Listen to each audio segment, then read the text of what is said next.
You know that gut-wrenching feeling when your own flesh and blood betrays you? Well, imagine that, then imagine them calling you up, begging for help, after they've publicly humiliated you. That's my story, and trust me, it gets worse before it gets better. I'm Sarah, I'm 30 years old, and honestly, I never in a million years thought my sister's wedding would become the absolute catalyst for what I can only describe as a full-blown family nightmare. It all kicked off when I was uninvited from the event. And looking back, maybe I should have seen it coming. My family, we have a history. It's a revolving door of drama, small feuds, misunderstandings, and so many hurt feelings. But this time? This felt different. This felt deeply, profoundly personal. Let me just rewind for a second. My sister, Emily, and I have never been super close. I mean, we had our moments, like most siblings do, but things really started to unravel when she got engaged. Emily, she was always the golden child. Beautiful, popular, charming, the kind of person who just lights up a room. I never quite had that luck. I'm not saying I'm unattractive, but I'm definitely more on the quiet, introverted side. And growing up in a family where all the attention, all the praise, constantly gravitated towards Emily, it made me feel invisible most of the time. When Emily got engaged to Nathan, her now husband, I really was happy for her. Genuinely. I wasn't one of those bitter, jealous siblings secretly wishing them ill. But I'll admit, I did start to feel like I was slowly, subtly being pushed out of the picture. It wasn't an obvious thing at first, but looking back now, all the signs were screaming. My opinions on her wedding plans were brushed aside. My suggestions for bridesmaid dresses? Ignored. Even my attempts to offer a hand with the planning were met with this lukewarm, almost dismissive reception. "Oh, you're always too busy to be involved," they'd say. I thought, if they don't want my help, I'm not going to force myself into a situation where I'm clearly not wanted. Then came the day. I got the call. It was my mom, and her voice sounded oddly serious. "Sarah," she started, her tone tight with a forced calm, "we need to talk about the wedding." "Okay, what about it?" I asked, my stomach already tightening, having no clue where this was going.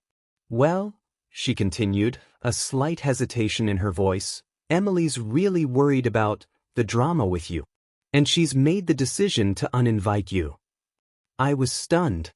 Absolutely speechless for a full second. "What do you mean, uninvite me?" "She's just concerned that with everything going on, having you there will cause more problems. You know how emotional she's been with all the planning. She thinks it'll just be better this way," Mom explained, her tone trying to be apologetic, but underneath it, there was a firmness I couldn't ignore. I couldn't believe what I was hearing. It wasn't like I had been causing trouble. Sure, Emily and I had disagreements, but I wasn't some raging drama queen who threw tantrums at every family event. This felt like a direct slap in the face. Here I was, working my tail off at a job I didn't even like, just trying to keep my own life together, and now my family, my own sister, no less, was telling me I wasn't welcome at one of the most important events of her life. I tried to stay calm, I really did, but my voice wavered, betraying the hurt. "So, that's it? I'm just not invited anymore." Mom hesitated again. "I know it's hard, honey, but she thinks it's for the best." I didn't even know what to say. How was I supposed to feel? Was I angry? Betrayed? All of those things and so much more swirled inside me. I couldn't even bring myself to talk to Emily about it. Every time I thought about calling her, I felt like I was just going to burst into tears. I knew deep down that whatever I said, it wouldn't make a difference. The damage was already done. After a few days of just brooding, letting the anger and sadness wash over me, I came to a conclusion. I wasn't going to sit around and sulk. If Emily didn't want me at her wedding, then fine, I wasn't going to be there. But I would do something for myself instead. So, impulsively, I booked a last-minute vacation to this small, charming beach town I'd always wanted to visit. It wasn't some extravagant trip, Just a simple, solo getaway to clear my head, to breathe. I spent the next few weeks completely focused on myself. Reading by the ocean, hiking along scenic trails, just relaxing by the water, trying not to think about the wedding or what was happening back home. It wasn't easy, the thoughts would creep in, but it helped. A lot. The day of the wedding arrived, and while everyone in my family was bustling with the event, I was walking along the shore, enjoying the profound peace and quiet. It felt incredibly good to have a break from the constant stress, from the oppressive weight of living in the shadow of my sister's supposed perfection. But of course, drama doesn't just stop because you're on vacation. A few days into my trip, my phone rang. It was my dad. "Sarah, we need your help," he said, his voice strained, laced with panic. "Something's gone terribly wrong with the wedding." Immediately, a cold knot formed in my stomach. What happened? Well, it's Emily. She's having a total meltdown. The wedding is falling apart, and we need you to come home and help fix things. I couldn't believe what I was hearing. After everything? After they had explicitly told me I wasn't welcome, that I was a source of drama? Now, suddenly they wanted my help? They wanted me to swoop in and save the day because things had gotten too messy for them? "I'm sorry, but no," I replied, my voice sounding more confident than I actually felt. "I'm on vacation right now, Dad. You guys told me I wasn't wanted there, and now you want me to help?" "I don't think so." There was a deafening silence on the other end of the line before my dad finally spoke again, a desperate plea in his voice. "Sarah, this is serious. You're the only one who can help. Please just come home. We can't afford to fix this without you." The nerve. The sheer, unbelievable audacity. I was absolutely furious, but strangely, I also felt a simmering sense of satisfaction bubbling up inside me. "Dad," I said, my voice now cold, hard as ice. "You know what? You can figure it out. I am done being the family's backup plan when things go wrong. Emily's the one who wanted to push me out of the picture. Let her deal with the mess she's created." And then I hung up. I felt a volatile mix of relief and pure rage. I wasn't about to drop everything, cut short my trip, and run back home to clean up their problems. But as the hours passed and I thought more about what my family was asking of me, the more I started to realize something profound. Maybe, just maybe, they had taken my presence, my reliability, my willingness to always fix things, for granted. I didn't have to help them. I didn't have to come to the rescue. But I was beginning to wonder how far Emily and my family were truly willing to go to make it all right again. Maybe I wasn't done yet after all. That night, a text popped up on my phone. It was from my mom. "Please, Sarah.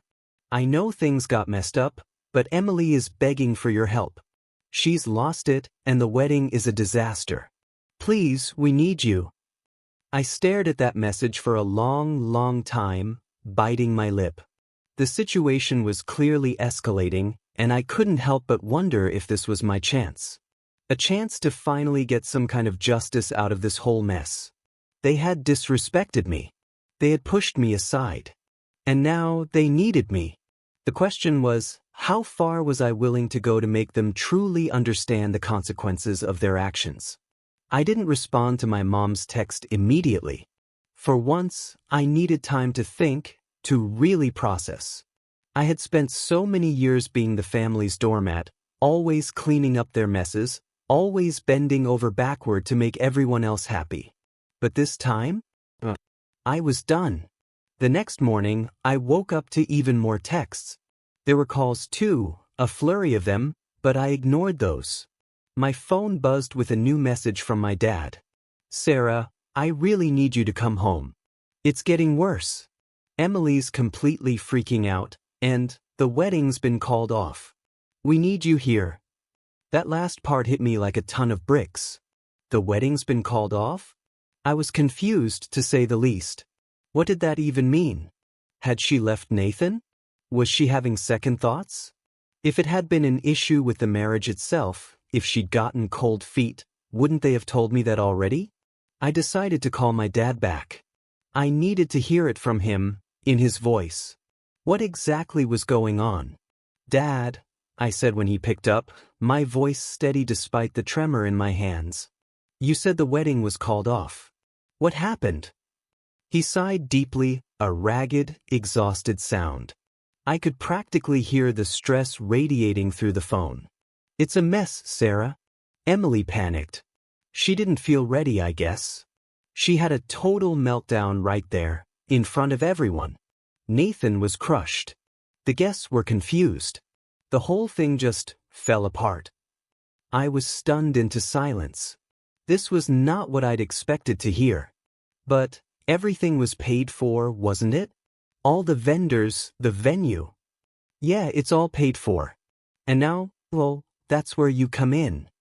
I felt a cold, sickening sensation in the pit of my stomach. What do you mean, where I come in? Look, Sarah, we can't afford to cover the full cost of this, he said, his voice taking on a pleading, almost pathetic tone. We're in a tight spot. Emily's freaking out about the money. You know how much everything costs. And now she's asking for you to help pay for it. You're the only one who can do it. I almost dropped my phone. I felt like I was going to choke on my own words. Wait a minute, I managed, my voice rising. You want me to pay for the wedding? The wedding that I'm not even part of? The wedding that I wasn't invited to? There was a long, awkward pause before my dad finally spoke again. I know it's a lot to ask. But Emily is losing it, Sarah. She's blaming herself, and now she's desperate. You're the only one who can help. And I'm begging you. If you don't, things are going to get really ugly. We'll be buried in debt for years. I was shaking. My entire body trembled with a mixture of disbelief and pure, unadulterated fury. This was some kind of twisted joke, right? After they'd shut me out, after they'd made it crystal clear I wasn't wanted, now they were asking for my financial help? And it wasn't just any kind of help. They weren't asking me to come in and offer emotional support or help with a small part of the aftermath. They wanted me to pay half of the wedding costs. For a wedding that had already been planned, paid for, and then canceled because Emily had a panic attack. I wanted to scream, to lash out, but I knew that wouldn't solve anything. Instead, I took a deep, shuddering breath and tried to stay as calm as I possibly could. Dad, you've got to be kidding me. I'm not paying for anything. Not a single dime. Sarah, please, he pleaded, his voice cracking with desperation. This is bigger than just Emily's meltdown. This is about the whole family. If you don't help, we'll be in serious trouble. Please, you're the only one who can make this right. I actually had to put the phone down for a second. I couldn't breathe. The audacity.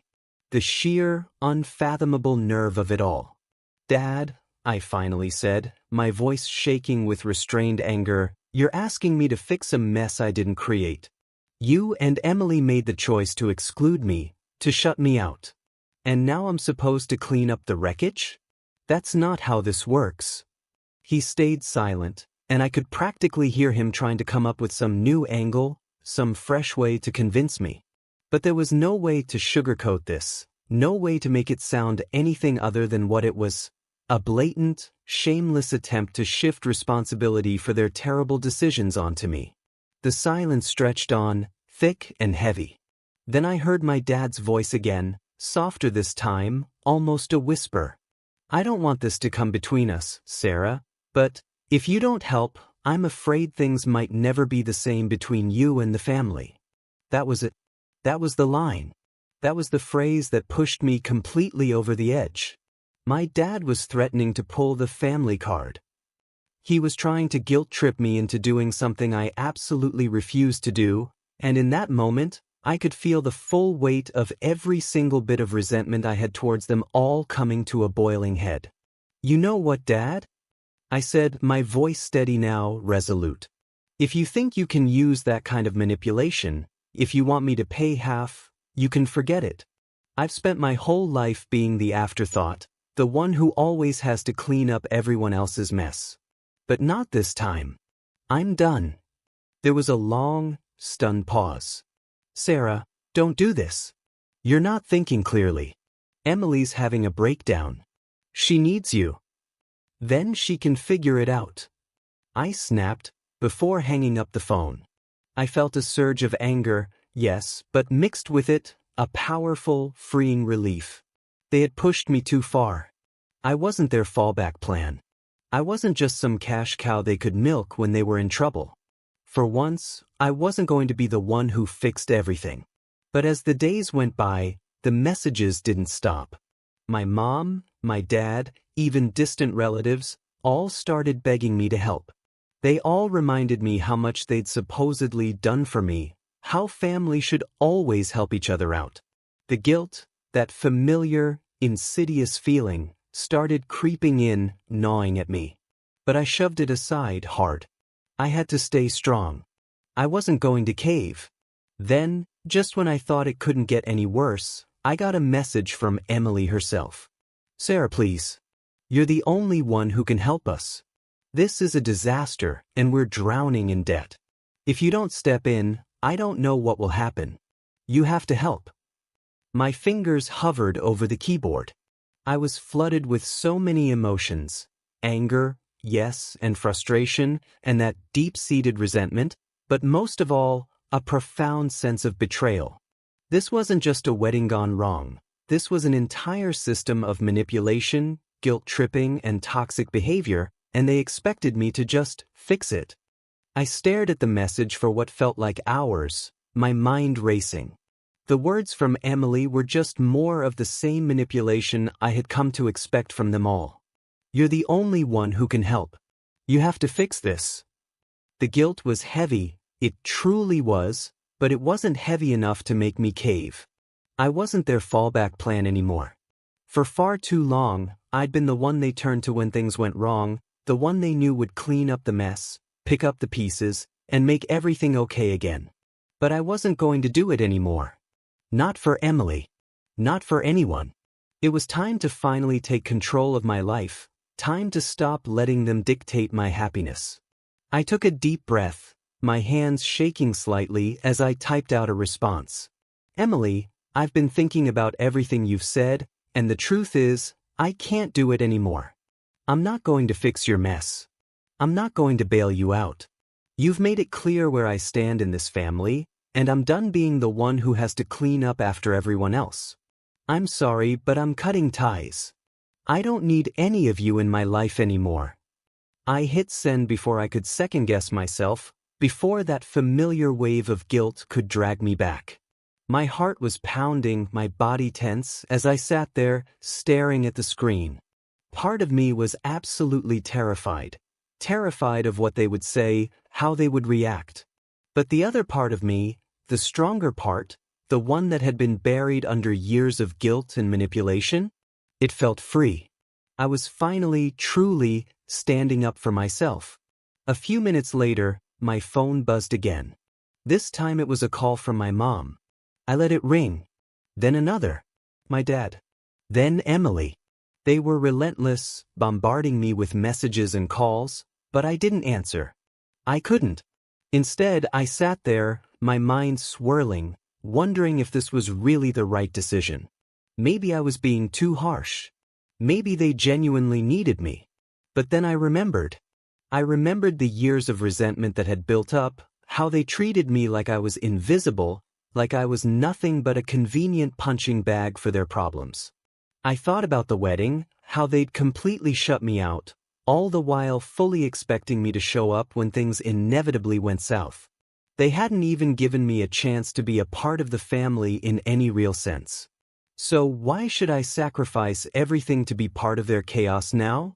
I shook my head and turned my phone off. The next couple of days were some of the longest I've ever lived through. The guilt gnawed at me, yes, but so did a new, unfamiliar sense of pride. I had made the decision. I had stood my ground. I wasn't going to be their scapegoat any longer. But then came the storm. I was sitting in my living room, trying to focus on a book, when I heard my doorbell ring. I froze. I wasn't expecting anyone, and I certainly wasn't expecting the last people I wanted to see. I opened the door to find my mom and dad standing there, both looking utterly defeated, like they'd been crying for days. My mom's eyes were red, her makeup smudged, and my dad looked like he'd aged 10 years in the past week. "Sarah," my mom said, her voice breaking, fragile. "Please, just hear us out." I crossed my arms, trying desperately to remain calm, but I could feel my heart hammering against my ribs. "What do you want?" "We're sorry," my dad said, his voice low, heavy with what sounded like genuine regret. "We didn't mean to push you away. We don't know what to do. We're in deep, and Emily, she's not handling it. She's falling apart and we're scared." I let out a harsh breath, determined not to let the guilt slip in. "You think I don't know how that feels? You think I haven't been scared for years, living in a family where I'm treated like a second-class citizen, where I'm only good enough to clean up the mess but never to be part of the solution?" "We were wrong, Sarah," my mom said, her voice trembling, close to tears now. "We were wrong to shut you out. We should have been there for you. We just didn't realize how bad it had gotten." "Yeah, well, now you know," I said, my voice cold, devoid of any warmth. "Now you know exactly how bad it is."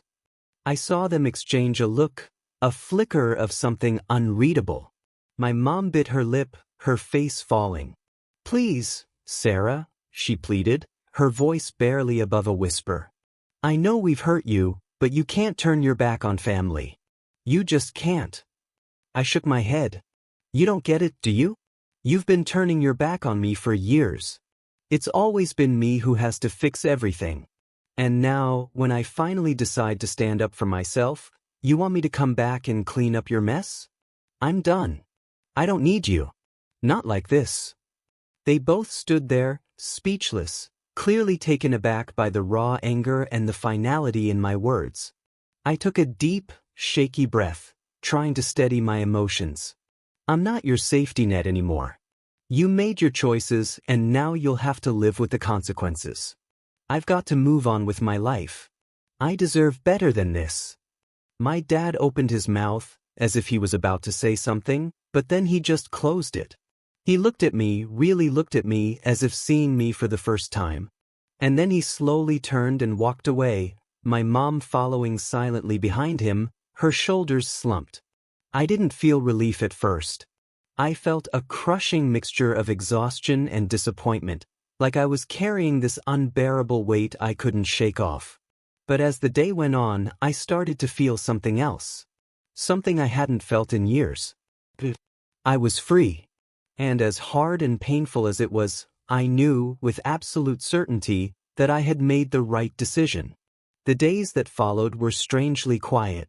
At first, it felt like a massive weight had been lifted from my shoulders, and I found myself breathing easier. I hadn't even realized just how suffocated I had felt by my family's constant demands and expectations until I finally cut myself loose. But the calm didn't last long. About a week after I'd cut ties with them, Emily sent me another message. This time, there was no pleading, no begging, just a cold, hard accusation. "You know, I thought you'd be different. But you've proven us right. You've always been selfish, Sarah. Don't bother coming to the family reunion this summer. You won't be missed." I stared at the message for a long time. The words stung, more than I expected. Emily had always been the one to throw stones and then act like she'd done nothing wrong. But it wasn't just her words that hurt, it was the chilling realization that this was how they all saw me. A selfish person for finally putting myself first. I didn't respond. Instead, I deleted the message and took a deep breath, reminding myself exactly why I'd made the decision I had. They wanted me to keep sacrificing my happiness for their drama, their mistakes, their chaos. I wasn't going to do it anymore. A few days later, I received a call from my mom. I didn't pick up. The following day, my dad called again. I ignored it. The guilt was still there, a persistent gnawing at me, but I knew it wasn't the guilt of walking away from them. It was the guilt of letting go of a family that had never truly been there for me. I wasn't abandoning them. I was finally, fiercely, protecting myself. Then, on the third day after I'd ignored their calls, my mom showed up at my door, unannounced. I could see her through the window, standing in the yard, a pained, desperate look on her face. I didn't hesitate. "Sarah," she said, her voice soft, almost pleading. "Please. I know you're angry, but we need you. Emily's a mess, and this wedding thing is spiraling. We really need your help." Her words struck me like a slap to the face. They weren't even trying to apologize. They weren't acknowledging anything they had done wrong. They just wanted me to come back and fix things. I shook my head, trying to steady myself. "No. I'm done. I'm not going to keep cleaning up the messes you create. You've had plenty of chances. I'm not the solution anymore." Her eyes filled with tears, and she stepped forward, reaching out as if to pull me back into their familiar, suffocating drama. "Please, Sarah. We're your family. Don't leave us like this." My chest tightened, and I almost let the emotions take over. But then I remembered everything. The years of manipulation, the constant guilt trips, the way they'd always expected me to pick up the pieces of their lives without ever considering how it affected me. "No," I said firmly, my voice unwavering. "I can't keep doing this. I've given everything I had to this family, but you never gave me anything in return. I don't need you to make me feel guilty for choosing my own life. I've given up on you." I saw her face crack, the mask of a loving, concerned mother falling away as she realized I wasn't coming back. For a moment, I thought she might lash out, but instead, she just looked at me, disappointed and utterly defeated. "You'll regret this," she whispered, her voice barely audible. I didn't reply. I just closed the door, slowly, deliberately. It wasn't easy, not by any means. I knew that the backlash was coming, that they would twist everything and make me the villain. But as I sat in my living room that night, the silence finally settling around me, I realized something profound. I wasn't their scapegoat anymore. I wasn't going to be the one to fix their problems. I wasn't going to keep sacrificing my peace for their chaos. And that, truly, felt like the biggest victory of all. Over the next few weeks, the calls stopped. The messages stopped. I didn't hear from my family at all. At first, I was anxious, constantly checking my phone at every buzz, wondering when they would show up at my door again. But it never came. And as the silence stretched on, I began to feel something I hadn't felt in years, genuine relief. I spent my time focusing on myself, taking trips, investing in hobbies, reconnecting with friends who weren't part of the toxic dynamic I'd left behind. For the first time in a long time, I felt like I was living my life for me, not for anyone else. Then, one evening, a text came in from Emily. It wasn't an angry message or a demand for money or help. It was simple, almost apologetic. "I miss you. I don't know where we went wrong, but I wish things were different." I stared at the message for a long time, my fingers hovering over the keyboard. I could feel the old pull of family loyalty, that familiar tug, trying to drag me back in. But I resisted. I didn't owe them anything. Not anymore. I typed a response, slow and deliberate, something I hadn't been able to say to them before. "I'm sorry, Emily, but I can't keep doing this. I need to take care of myself. I hope you understand." I hit send and set my phone down, finally feeling like I was no longer tethered to the past.